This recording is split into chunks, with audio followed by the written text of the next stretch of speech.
As friends, we decided let's gather together a couple of times a month and talk about the history of Notre Dame football. We'll start with Rockne and move our way through to the present. Yes, Augie calls it the Rockne Roundtable, or Rockne's Roundtable. It's just a bunch of us who like to get together when we can, especially during the football season. About every Thursday, we try to get together. Every Thursday? Especially during the season. Yeah. This must be something new Augie's put up that I haven't seen yet. We've just been lifelong Notre Dame fans, so Augie invited me to join this group, and it's just fun to hear the history of the team that I've loved for so long. What are we thinking? 53 versus Oklahoma? 53 Oklahoma.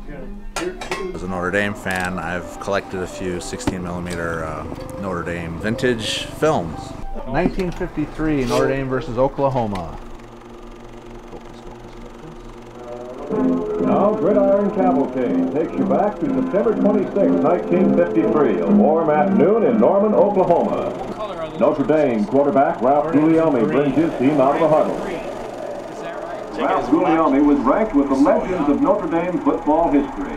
And Johnny Latner intercepts Leak's pass to end the final Oklahoma threat. A blistering game on a blistering Indian summer afternoon as Notre Dame's Fighting Irish defeat the Sooners of Oklahoma 28-21 in the 1953 season opener.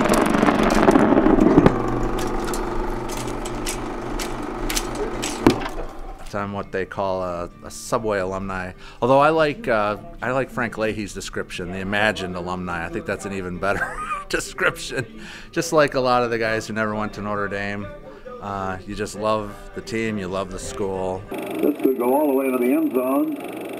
No, originally from California. 40 years in California before I was able to move here. Lost my job, told the wife, we got to move out of state. She says, well, where do you want to go? I said, well, my first choice would be South Bend. I think I applied 3 times, 4 times, but I really didn't have the grades. I probably would have flunked out, which is probably good that they never accepted me. For example, if you were to say, who was the first black football player at Notre Dame? What would you say? I'd say the first one that I know who won a monogram was on that 53 team. Not Aubrey Lewis, Wayne Edmonds. Yes.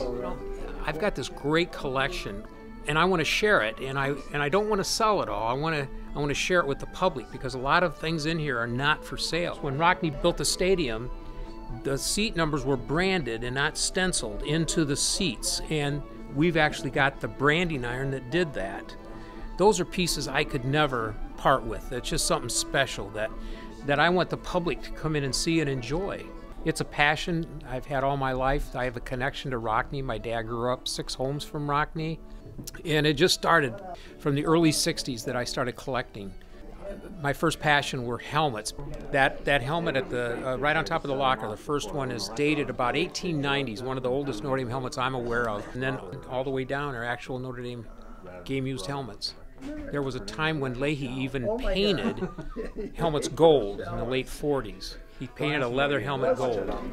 Actual Joe Montana's helmet from 1978. It's called the Notre Dame Red Dot helmet. One of the managers used fingernail polish and put a red dot on it so Joe could identify his helmet on the sidelines.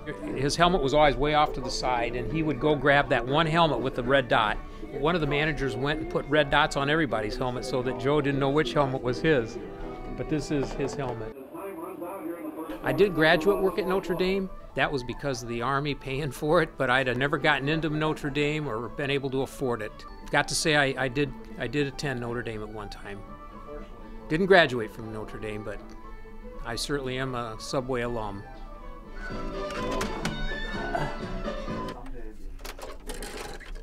Let's put this on. Now this gets me fired up. There's any fellow here who doesn't like football, I want him to turn in his suit and get away because he's wasting his time. It's a fine recreation. The words of Rockne. Oh, too high, Metzger, too high! And you didn't get that man out there, Leahy. Let's try it again. Come on, Snappy.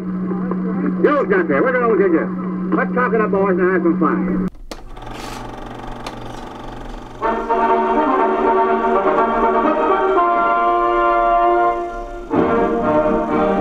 Fighting Irish of Notre Notre Dame play Northwestern in the saw the home band opener was. at Notre Dame Stadium. Now with an abundance of talent, Notre Dame is expected to be a powerhouse for many years. Larry Conjar, number 32, along with Nick Eddy, Bill Walski, and quarterback Bill Slot, form the nucleus of an explosive Irish attack. They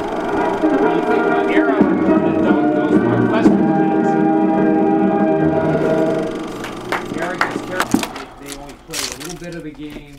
They come out. They were big boys too back then in the 60s. They sure looked like huge. They're big. The opponent's bus would pull right up to the stadium, and those guys would get off the bus. They'd all be wearing suits. Huge guys. I mean, on both teams, big guys, you know. I just was amazed at their size. I'll see you guys later. You got it, buddy. Thanks. Good luck.